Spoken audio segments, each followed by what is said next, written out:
SAT prep coming at you, non-calc. If the quantity ax plus 2 multiplied by the quantity bx plus 7 is equal to 15x squared plus cx plus 14 for all values of x, and a plus b equals 8, what are the two possible values for c? Okay, so first off, we got 4 variables going on here. It's crazy, right?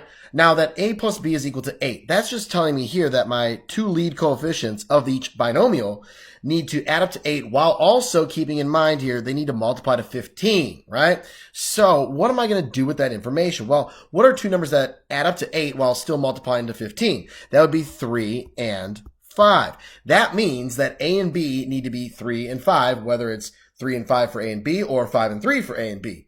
So let's set up 2 separate problems here where a and b are 3 and 5, 5 and 3. So as we can see here, we got 3x plus 2 multiplied by 5x plus 7. That'd be combination 1. And then we flip-flop the a and b values for the purple one down there, and we can multiply that one out too. So let's FOIL both of these because we're looking for that c value, meaning it needs to be multiplied out. Okay, so 3x times 5x is obviously 15x squared. And then we'd have the 3x times 7 is 21x. And then 2 times 5 is going to be my 10x. And then 2 times 7 is 14. Realistically speaking, we only needed the inner and the outer of FOIL because that's going to give me the 31x, which is what we want here, a value of 31 for C. Obviously, right now, the answer is D. We can just go ahead and circle that. But if you'd like to see the purple one worked out, stay tuned here. We got 15x squared plus 35x plus 6x plus 14. And once again, boom, that's going to be 41x. That is that one right there. Boom. D. That was great. That was fantastic. A little bit scary at first, but we handled it like true professionals. G of x equals ax squared plus 24. For the function g defined above, a is a constant. What's a constant? A constant is just a number like 2 or 7 or negative 8 or even a fraction like 1/2. It's just a number. And g of 4 equals 8, meaning if I plug 4 in for x, the function value is then 8. I get 8 at the end. Okay, what is the value of g of negative 4? So what would I get if I plug negative 4 in?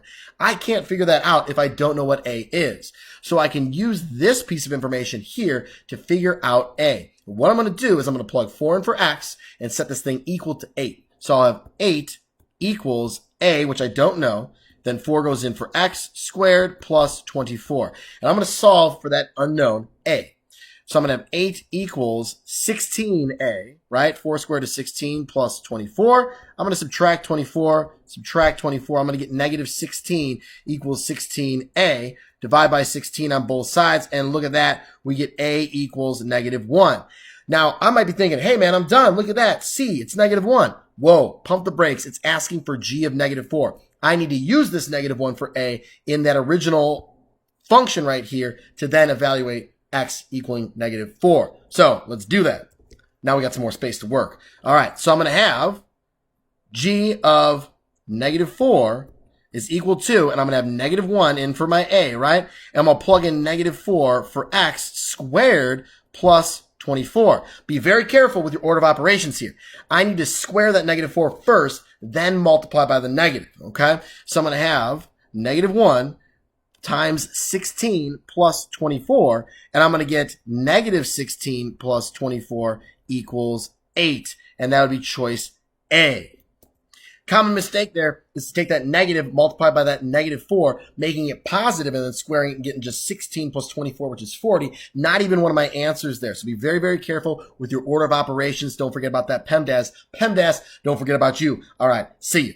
This one actually was pulled from a student's practice SAT. They had a question on. I thought, hey, why not make a video about it? Spread the knowledge. All right, the line with equation 4 over 5x plus 1 over 3y is equal to 1 is graphed in the xy plane.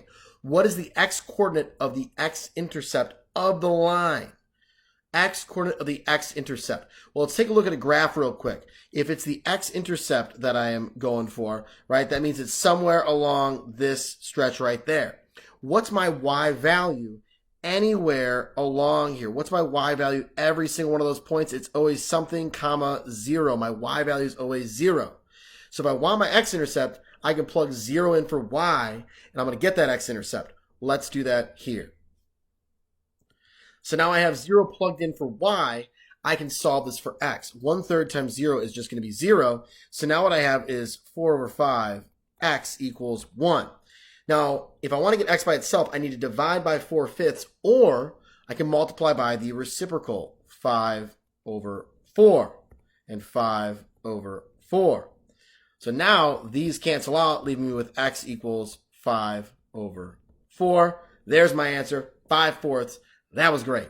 If it asks for the, let's just say a what if here, because what ifs are good. If it asks for the y coordinate of the y-intercept of the line, then I'd be plugging in 0 for x and solving for y. So plugging in 0 for y gets me my x-intercept. Plugging in 0 for x gets me my y-intercept. They work with each other. They're like best friends. All right, see you. A line in the xy plane passes through the origin, 0, 0, and has a slope of 1 over 7. Which of the following points lies on the line? Okay, a couple things. We could look at this visually with a graph or possibly write an equation. We'll go over both. Now, I'm passing through the origin, which is 0, 0. So that would be this guy right here.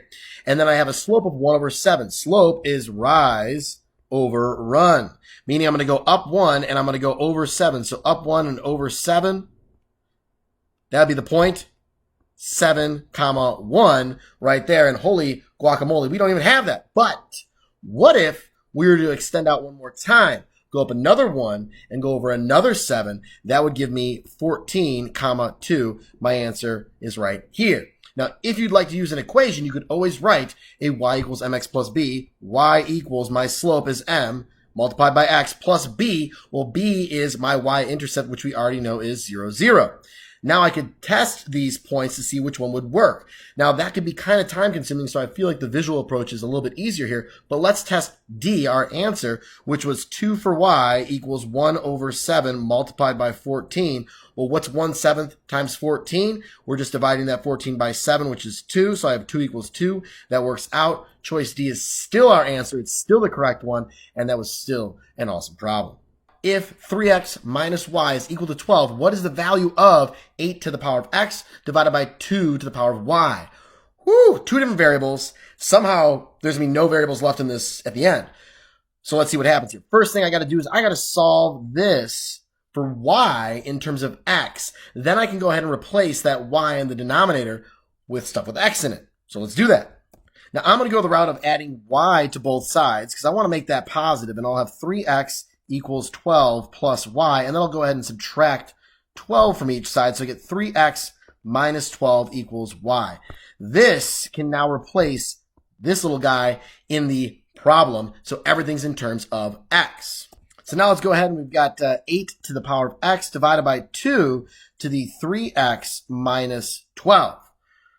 So I've got everything in terms of x, but I can't subtract my exponents by exponent rules because my bases are not the same. I have an 8 and I have a 2. I need to rewrite that numerator as a base of 2 to some power. So I'm going to have 2 to the third still to the x divided by 2 to the 3x minus 12. Now I can use my exponent properties, and I'll bring it back up here. We're going to have 2 raised to the 3x because power to a power tells me to multiply, and I still have my denominator. And now I'm ready to subtract my exponents. So I'm going to have 2 raised to the 3x, but then I'm going to have to subtract the quantity 3x minus 12. And it's important that that's in parentheses because that negative needs to be distributed to both. So now I'm going to have 2 raised to the 3x minus 3x plus 12. What's going to happen to my 3x's? Boom, they're gone. They cancel each other out. I'm left with 2 to the power of 12. My answer is A. That is awesome. America, freedom, rock and roll, Costco. Riverdog, Jenny on the gram. See you guys later. All right, the formula above gives the monthly payment M needed to pay off a loan of P dollars at R% annual interest over N months. Which of the following gives P in terms of M, R, and N? Woo! That is nuts. Now, let's see here. Everything's equal to P, right? We want to get P equals something, some mess. Let's take a closer look at this.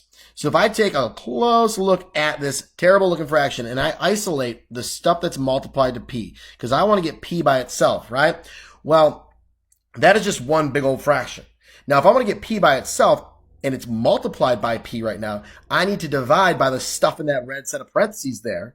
I need to divide by that fraction. Well, how do I divide by a fraction? I multiply by its reciprocal. So really, I just need to look through my answers and find the one that has the reciprocal of this mess multiplied by m. And if we back out and take another look at our answers here, it certainly looks like we've got choice B has the inside of that flipped around, multiplied by m, equaling P. That is our answer. Way easier than it looks right off the bat. We just got to sift through all that stuff, and hopefully you can sift through it too. All right, see you guys later.